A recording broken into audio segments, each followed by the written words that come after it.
This right here, that's a picture of the national championship team in 1990. That is a huge and that was deal. Huge. That's a huge deal. I mean, that's like winning the Final Four in basketball. Yeah. The Duke family treasures these snapshots. They capture accomplishments in the life of Doug Duke. This is the biggie. That's Dad's Pelham Award, which is the National Coach of the Year for the whole debate world, for the whole country. Doug Duke was the debates coach and communications professor at the University of Central Oklahoma for nearly 4 decades. He was a huge advocate of the classroom teacher and the student, and he believed in the communication. He thought that it was a way to take children out of poverty. And one of the things about all that was that was what his background was, right? I mean, he was from a poor family, and that the opportunities that he created for himself through his education are what he felt empowered to share with other students. Students that included his son Drew. Drew Duke was on the debate team while at UCO. Doug's wife, Bobby, was one of Doug's first college students he taught. I met Doug Duke in the fall of 1962, and I was a student in one of his classes at Southeastern. That was the first year he taught at the college level. I had phonetics with him, and at the end of that semester, I was most unhappy about my grade because I made a B. And I didn't make the A that I thought I had earned because he put Worcestershire sauce on the final, and I didn't have it phonetically correct. And so after the class was over, we bickered back and forth on campus, and eventually the next year he asked me out, and we were married that year.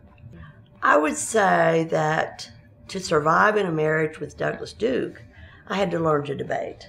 And when we were first married, I did not know that art. And I became very good at it. Oh yeah. See, that's one of the things that's kind of funny as you talk to former debaters. There's not one that would really believe that he was in charge of things when it came to this house. She was in charge. I don't know about that. The Dukes raised 3 children. Their 2 sons, Doug and Grant, graduated from UCO. Grandchildren are now students on campus. And then Spencer, we hope one of these days will have a degree. Yeah, hopefully. He's a kinesiology major at UCO. His brother and Drew's second oldest son, Hunter, will start this fall at UCO.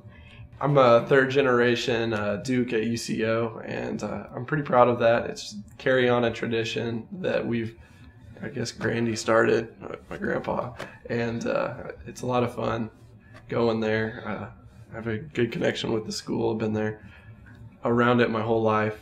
Honestly, probably I was destined to go to UCO from about the time I was about 8 years old. Because I used to travel some with the debaters, with Dad, when they would go to in-state tournaments. I idolized debaters from a very young age. And I think a debater taught me to tie my shoe, that kind of thing. I mean, they were like big brothers.